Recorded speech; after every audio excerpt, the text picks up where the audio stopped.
So hello and welcome to the live stream. Whether you are joining live with me now, thanks for being here, or if you're catching us on the replay. So in this video today, I'm going to be walking you through VidIQ. So VidIQ, the Chrome extension, the YouTube keyword research tool, the amazing tool that is VidIQ, because I get a lot of questions on, okay, I've got VidIQ, but I don't really know how to use it. So I'm going to walk you through my workflow. So how I use it to find keywords, to validate data, optimize my videos, all on YouTube. So we're going to walk you through the workflow so you can see what I do and apply what works for you, and share some little YouTube SEO tips and tricks and things that I've learned over the years. So I'm really excited to bring this to you today.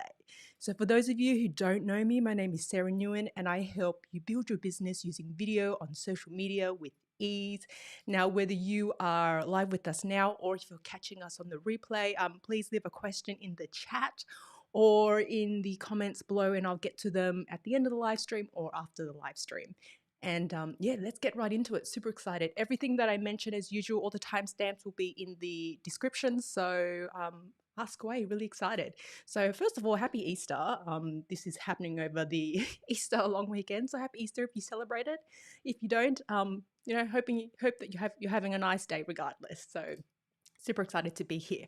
Now let's get into VidIQ. So I think there's like this big misconception with YouTube that you release videos on YouTube and they magically succeed, and some people are luckier than others. And I think that this is a little bit misconstrued, because if you want VidIQ to work for you, if you want YouTube to work from you, it's better that you use tools like VidIQ in order to give your video the best chance of succeeding. So I'm going to break this down into 3 sections and how I work through using VidIQ in order to upload and optimize and research my videos. Now, this is my process. This isn't the only way to do it. There are many ways to skin a cat, which is a little bit violent of an analogy if you ask me, but there are many ways to do it. So just, use what works for you, and it's going to be great. It's going to be great. So the first thing that I do before I even turn on the camera to record a video is, if you've been on the channel before, you'll know that I'm a big fan of doing keyword research before you actually go live, before you actually upload, or before you actually even record a video. And the purpose of this is to validate that the video that you are going to release, or the video that you are going to, produce on a live stream, there's actually demand for the video across YouTube, because it helps you use the data that already exists to see if there's actually search volume. And so this is important because it stops you from guessing, and it allows you to make smarter decisions using the data that we have. So let's go over to my computer now, and I'm going to walk you through the process that I take to actually do this. So, this is actually VidIQ. So there's a couple ways of doing this. So within YouTube itself, the first thing that you would do, so let's just say I want to do a video on VidIQ versus TubeID, and that's actually coming in the next week or so. So make sure that you checked out that one. That's coming later as well. So I want to do a review video on VidIQ versus TubeID because I've been thinking about it for a while, and I think it's going to be a good video, but thinking and feeling things are not enough for YouTube. You need to validate that people are actually searching for this video and that it's a good keyword for you to go after. A good keyword, how? A good keyword in the sense that it's not too competitive, and we'll get back to that in a minute, and that there's actually people searching for it. It's not too competitive in terms of how many videos are competing for it, and the ability for your channel to actually be shown in the search as well.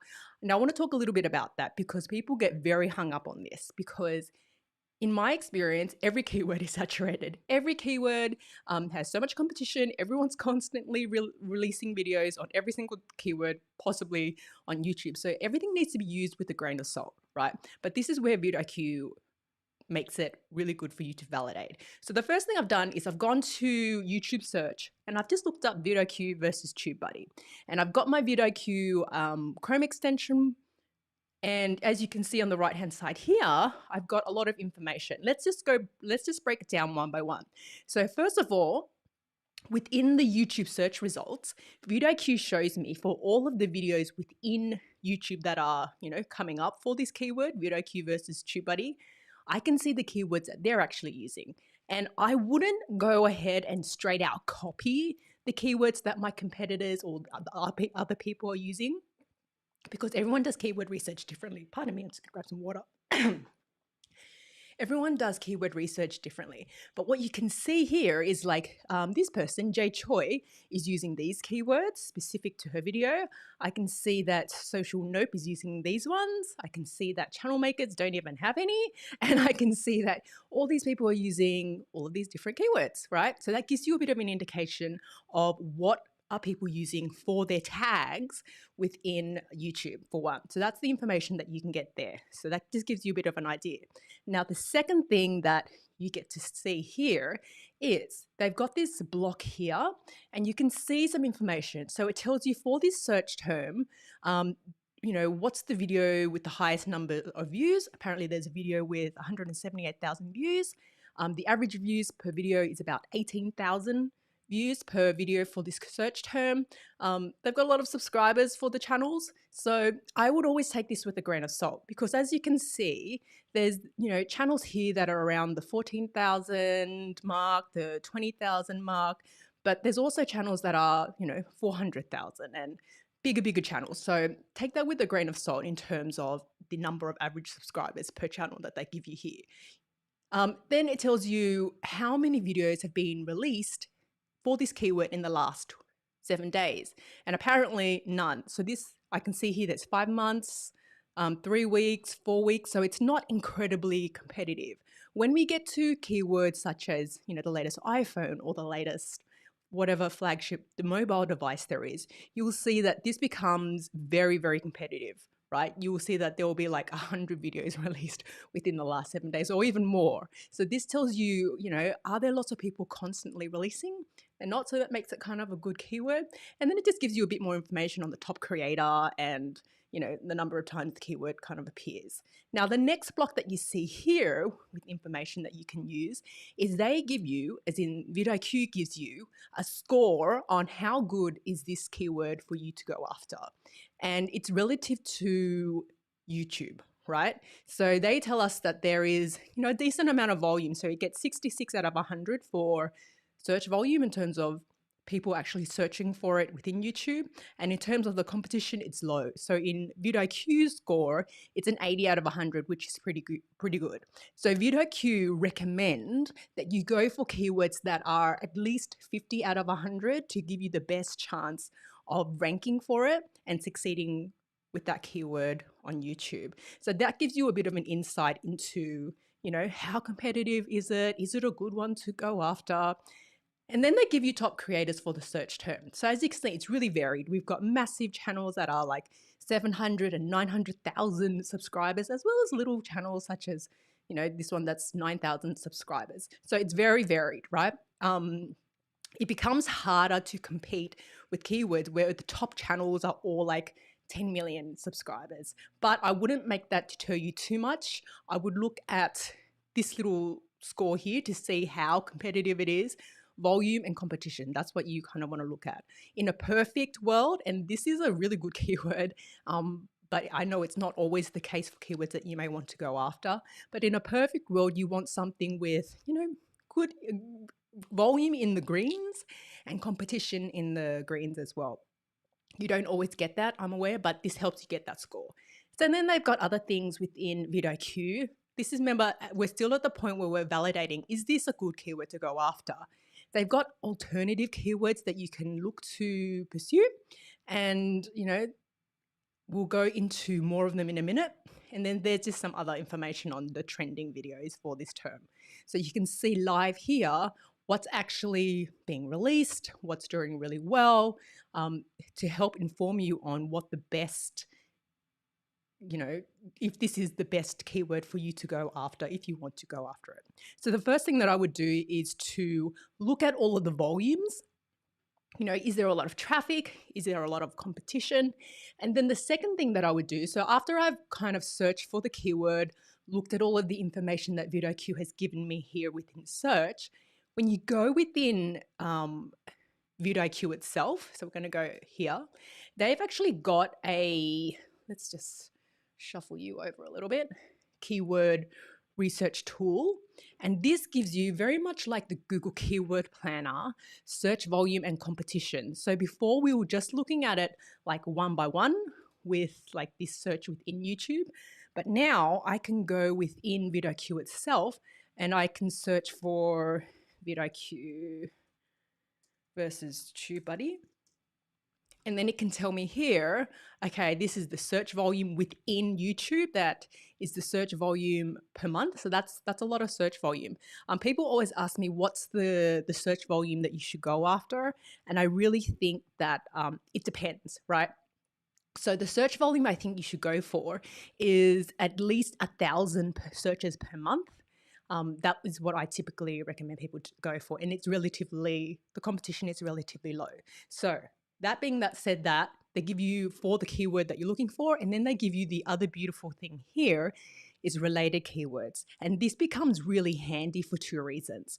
First of all, you can either, you can either look to create other videos from the suggested keywords that they've got here, or you can replace the keyword that you want to go after, because you may find a keyword that has more traffic. So for example, VidIQ versus TubeBuddy has 145,000 searches per month, whereas TubeBuddy versus VidIQ has 119,000.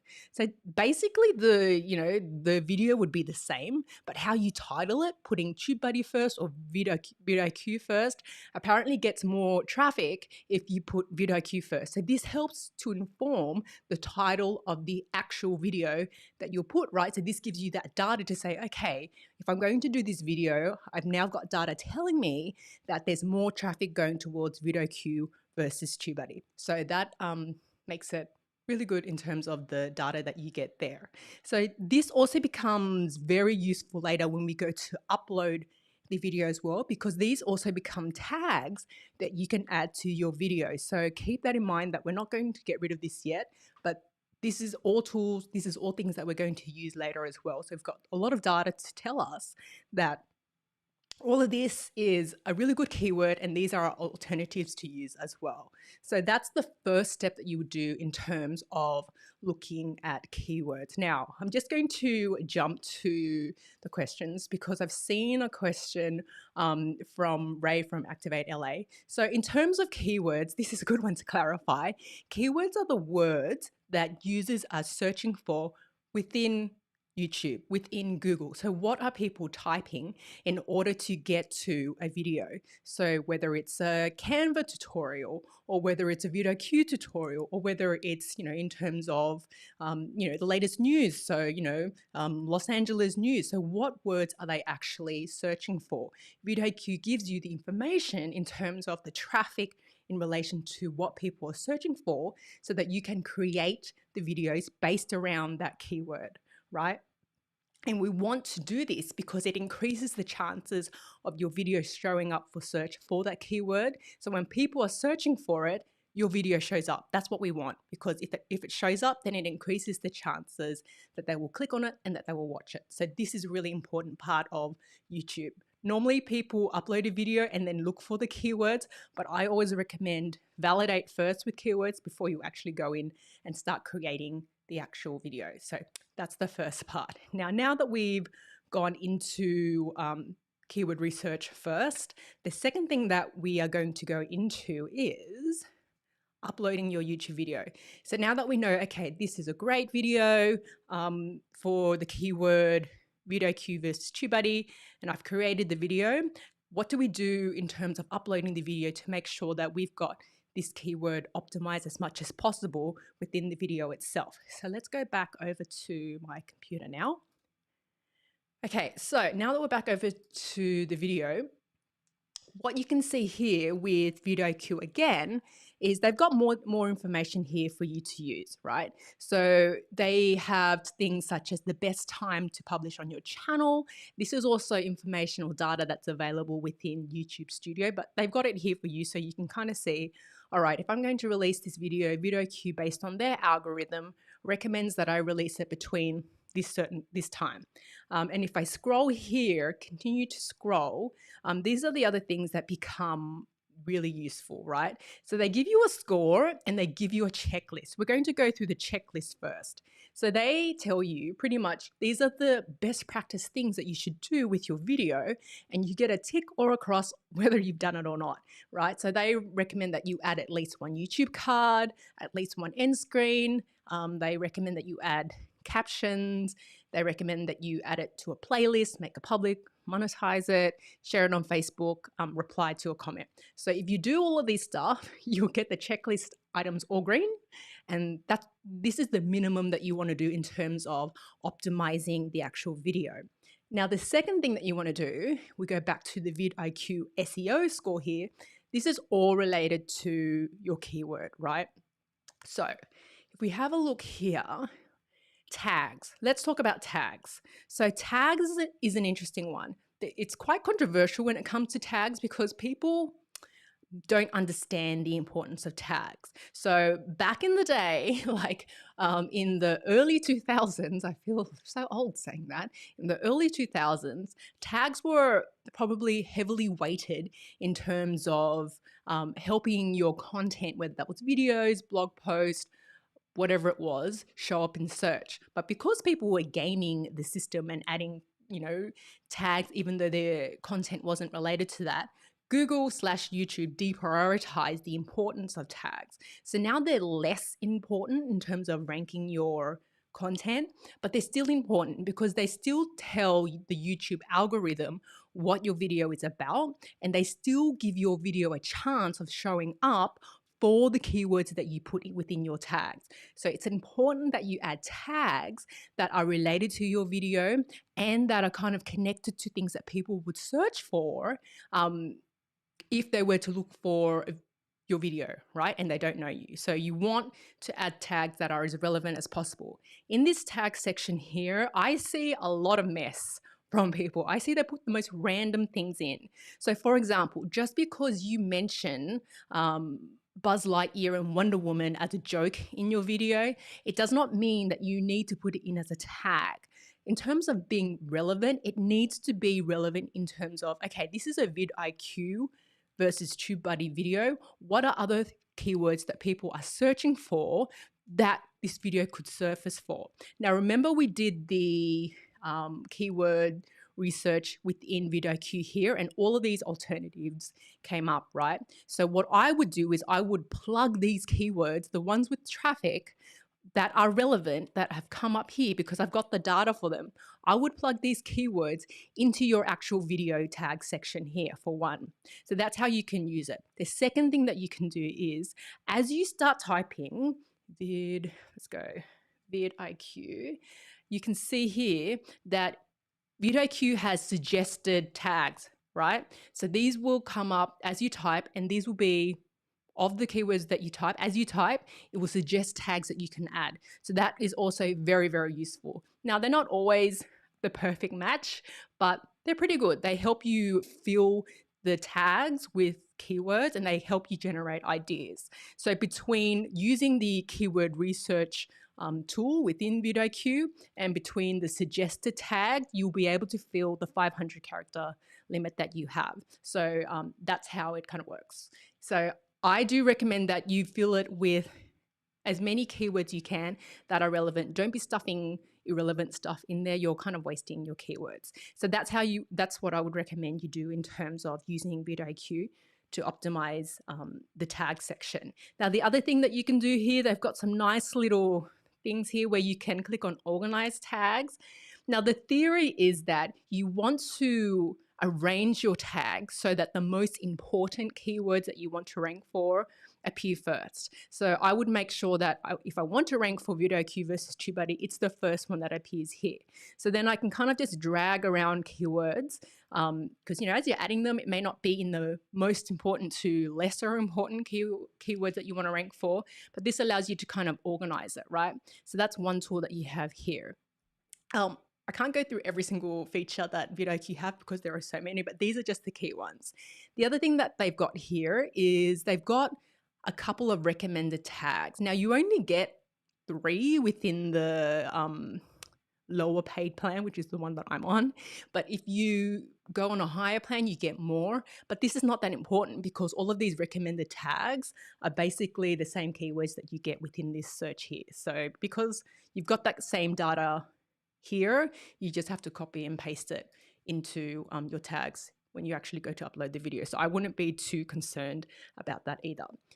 So that's how else I would use VidIQ. So I've used it first to do the keyword research, and now in uploading it, I've gone through and I've used the checklist to make sure that I've done all the best practices.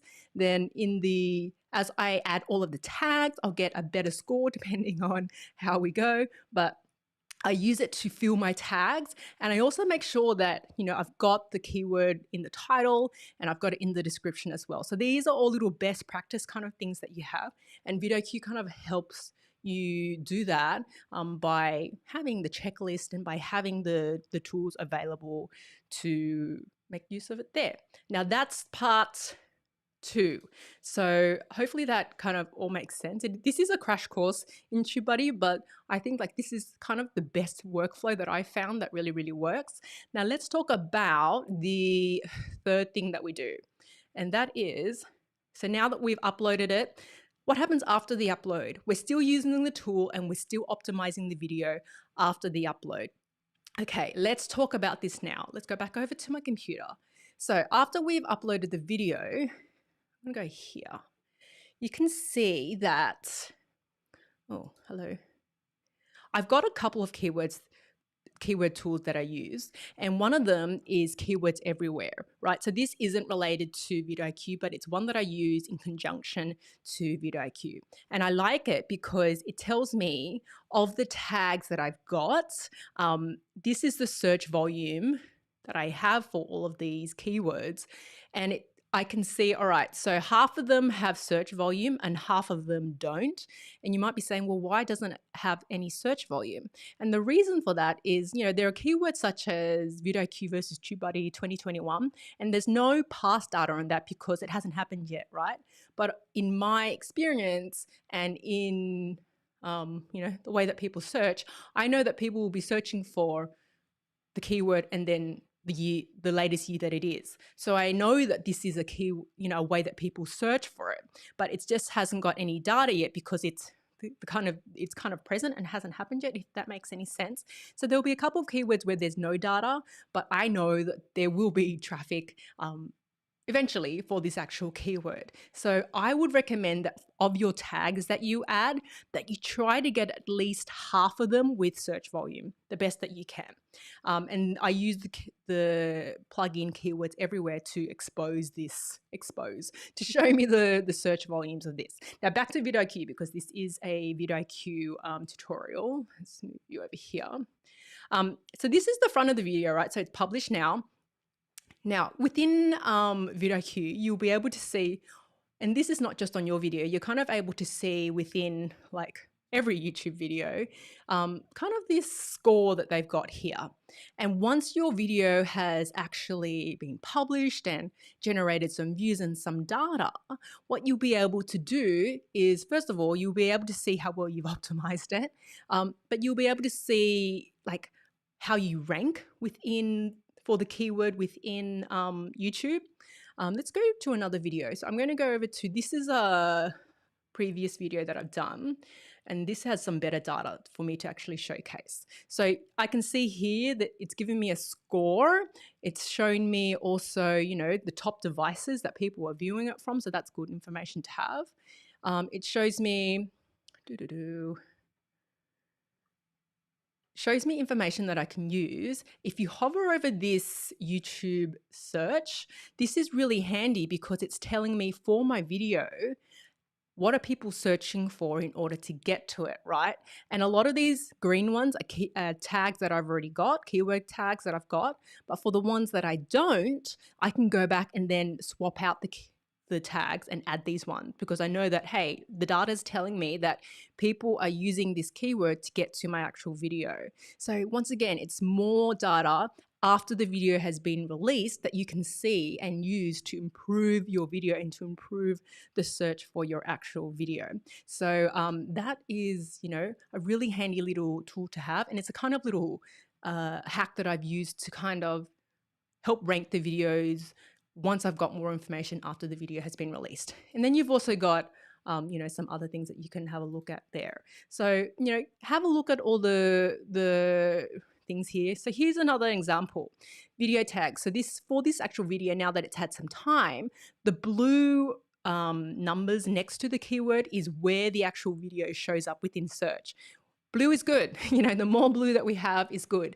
So ideally, you want to have as many tags as possible with the number on it because that tells you that your video is ranking within search or YouTube search for these actual keywords. So you want more and more tags to appear because that means that your video is showing up for more keywords.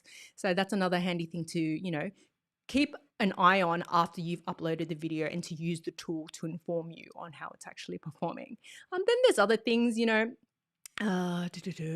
like that's probably the key thing. I don't want to overwhelm you too much because it's probably already been like, look at all of this information.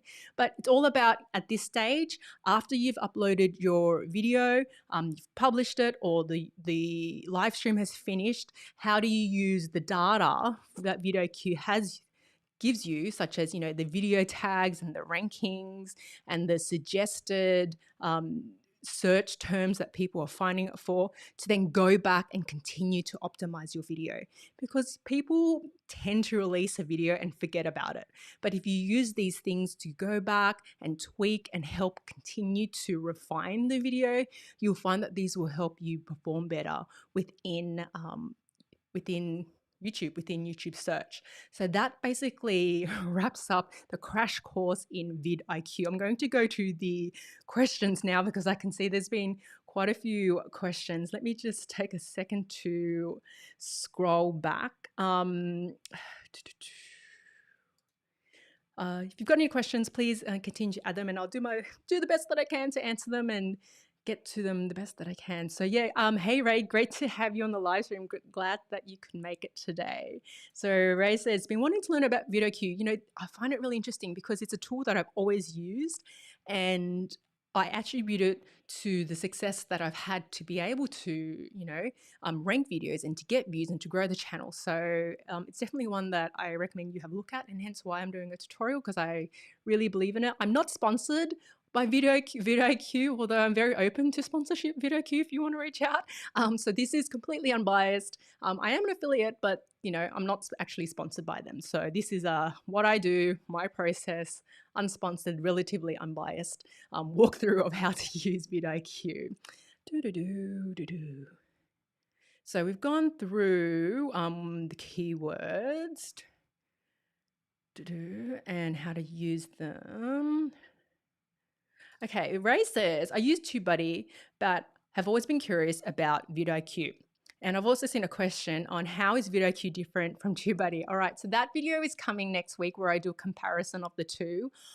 In my experience, I think one of the biggest difference, they're very similar, but one of the biggest difference is with VidIQ, you get the data in terms of the keyword volume in relation to whatever you're searching for, but you get that data and it's specific to YouTube.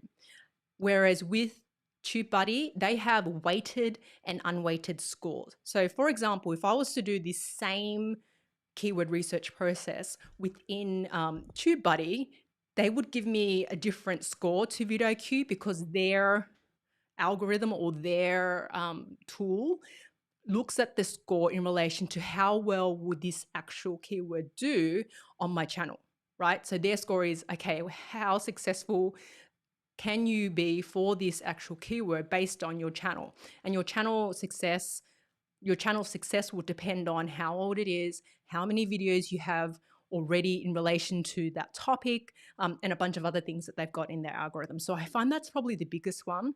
I don't think there's a right or wrong way to do it. I think it's just which one you prefer. For me, I like the fact that this is the data on YouTube. This is the volumes that you get.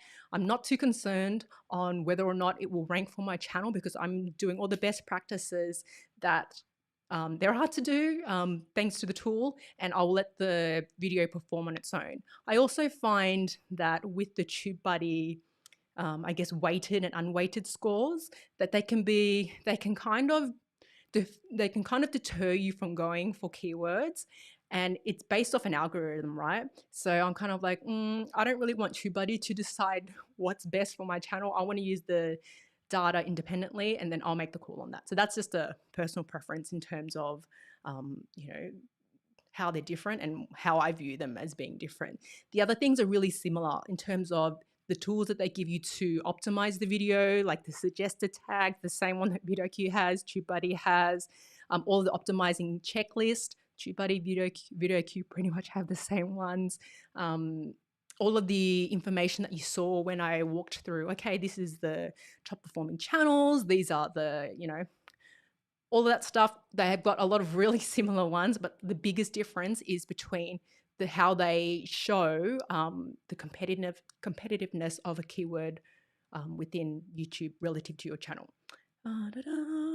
So Dr. Greta Golf, hey, great to see you here. Yeah, the difference in keywords is given in Boost package. It's a lot of money, right? It's a lot of money. However, I feel that you're paying for these tools to give you information to make a better informed decision on what you should go after. So that helps you.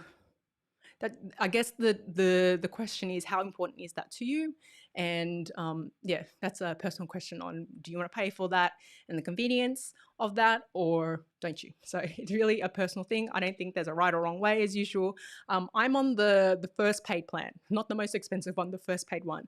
And I've been on that one for many, many years, and that's kind of been more than sufficient for what I need for all of my YouTube needs.